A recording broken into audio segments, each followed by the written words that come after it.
Assalamualaikum warahmatullahi pagi Ananda semuanya.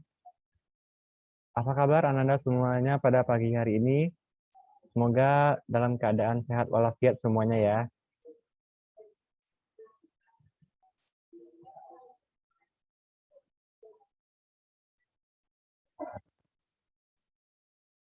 Alhamdulillah semuanya dalam keadaan sehat walafiat ya.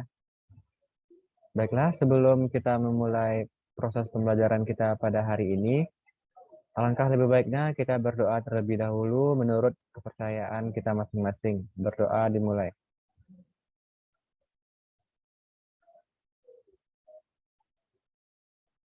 Berdoa selesai.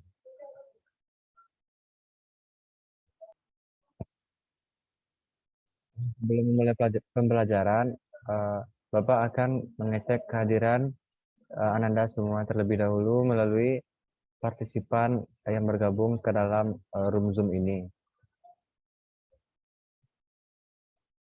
Nah, bagus. Semuanya hadir ya, lengkap. Baiklah, kita mulai pembelajaran kita hari ini. Ananda semua coba perhatikan slide yang Bapak sajikan. Coba Ananda perhatikan pengelompokan buah, yaitu pada gambar sebelah kiri, dan produk deterjen, gambar sebelah kanan. Nah, lalu mengapa kedua produk tersebut perlu dikelompokkan? Nah, ya benar sekali. Agar kita dapat bisa membedakan kedua produk tersebut. Dan kita lebih dimudahkan untuk membedakan kedua produk ini. Nah, sesuai dengan pembelajaran yang akan kita pelajari pada hari ini, yaitunya tentang pengklasifikasian.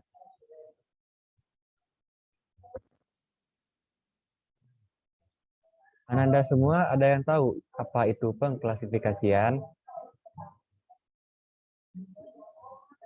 Nah, ya benar.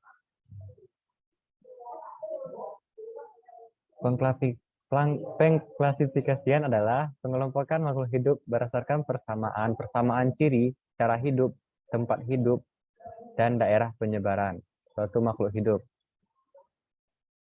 Nah, adapun kompetensi dasar yang akan kita pelajari pada hari ini, yaitunya menjelaskan prinsip-prinsip klasifikasi makhluk hidup dalam 5 kingdom.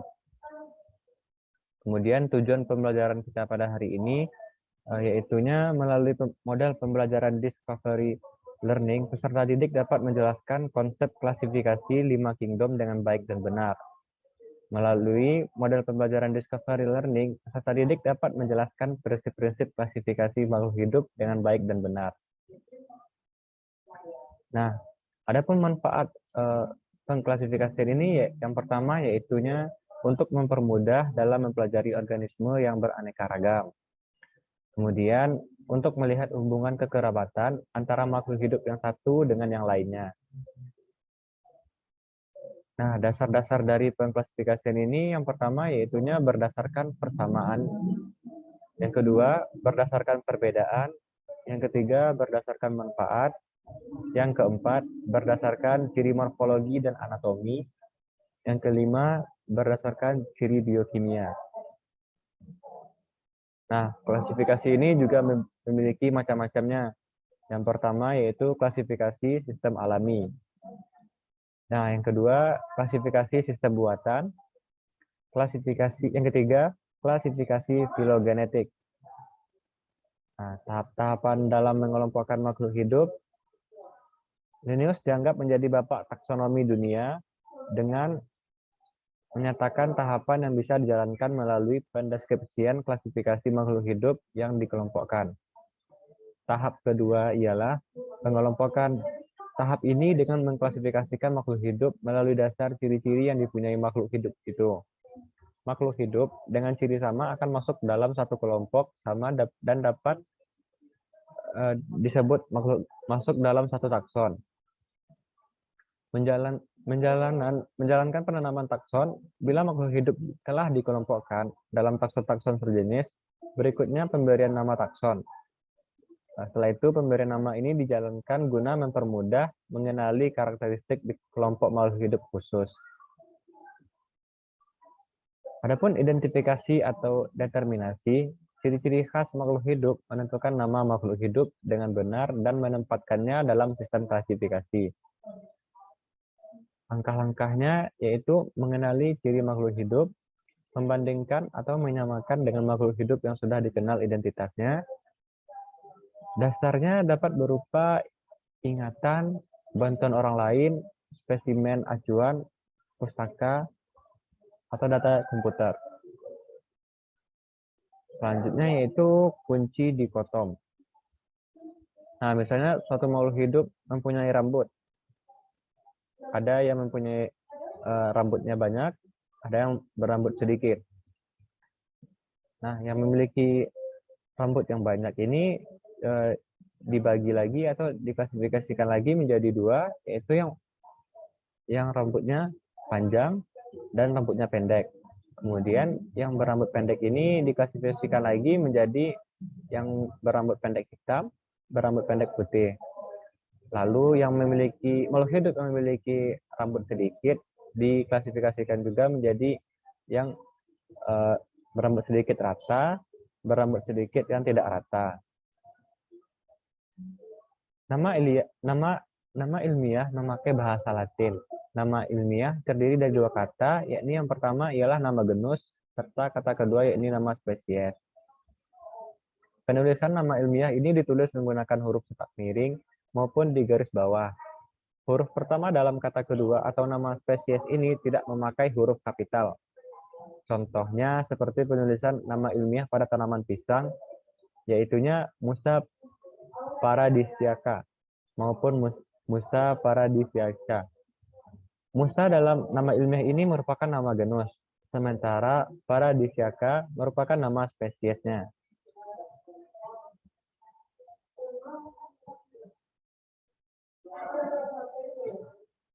Nah, sistem pembagian ini dikemukakan oleh Robert H. Whittaker, yang mana membagi menjadi 5 kingdom, yaitunya kingdom Monera, cirinya itu prokaryotik yang terdiri dari Archaebacteria dan Eubacteria. Yang kedua, kingdom Protista, cirinya itu uniselular atau multiselular eukaryotik. Yang ketiga yaitu kingdom Fungi, cirinya eukaryotik, heterotrof, tidak berklorofil, memiliki dinding sel dari zat kitin.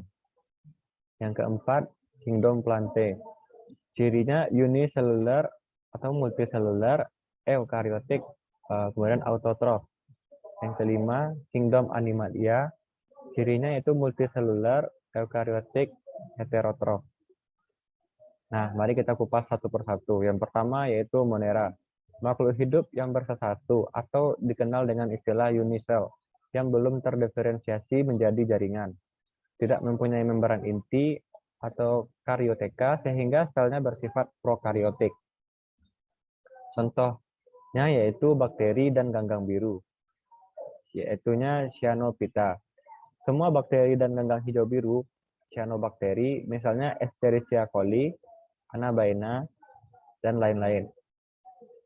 Nah, yang selanjutnya yaitu Protista, makhluk hidup yang bersel satu atau unisel atau bersel banyak atau dikenal dengan istilah multiselular yang belum terdiferensiasi menjadi jaringan. Sudah mempunyai membran inti sehingga sel bersifat eukaryotik. Contohnya protozoa dan ganggang hijau, Chlorophyta. Yang ketiga yaitu jamur atau fungi. Makhluk hidup unisel dan multiselular, tubuhnya tersusun atas benang hifa yang bersifat eukaryotik, tidak berkloroplas, berdinding sel dan berkembang biak dengan spora. Contohnya yaitu jamur merang atau Volvariella volvaceae. Yang keempat, tumbuhan atau Plantae. Tumbuhan adalah makhluk hidup yang multiselular yang bersifat eukaryotik, berklorofil, berdinding sel, dan sel-sel sudah berdiferensiasi menjadi jaringan dan organ. Makhluk hidup yang termasuk tumbuhan adalah lumut atau Bryophyta, paku-pakuan atau Pteridophyta, dan tumbuhan berbiji. Yang kelima yaitu hewan atau Animalia. Makhluk hidup multiselular yang bersifat eukaryotik, tidak berkloroplas, tidak berdinding sel, dan sel-selnya telah berdiferensiasi membentuk jaringan organ dan sistem organ. Umumnya dapat bergerak bebas. Nah, contohnya yaitu makhluk hidup yang termasuk adalah Porifera, Coletrata, Vertebrata, dan manusia. Baiklah, mungkin sekian pemaparan materi yang Bapak sampaikan.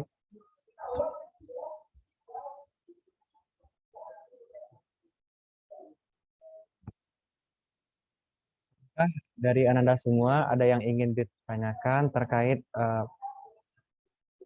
pembelajaran kita pada hari ini? Jika ada yang ingin ditanyakan, silahkan.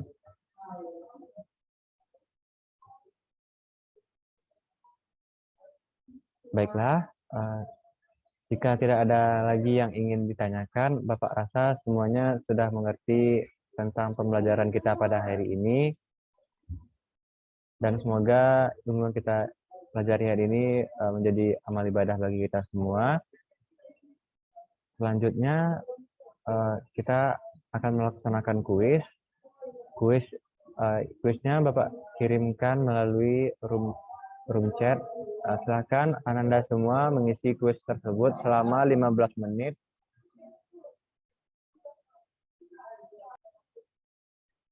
Apakah Ananda semua telah menyelesaikan kuisnya? Alhamdulillah, semuanya telah mensubmit kuis pembelajaran kita pada hari ini. Dan jangan lupa pada Ananda semuanya untuk mengerjakan LKPD pembelajaran kita pada hari ini dengan kelompoknya masing-masing. Marilah kita, sebelum kita mengakhiri pembelajaran kita pada hari ini, marilah kita mengucapkan hamdalah, alhamdulillahirabbil alamin.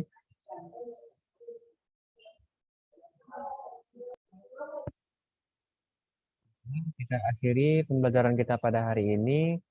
Terima kasih banyak kepada Ananda yang telah aktif ikut berpartisipasi dalam pembelajaran kita pada hari ini. Dan mohon maaf apabila terdapat kesalahan kata ataupun penyampaian dari Bapak. Bapak akhiri dengan Assalamualaikum warahmatullahi wabarakatuh.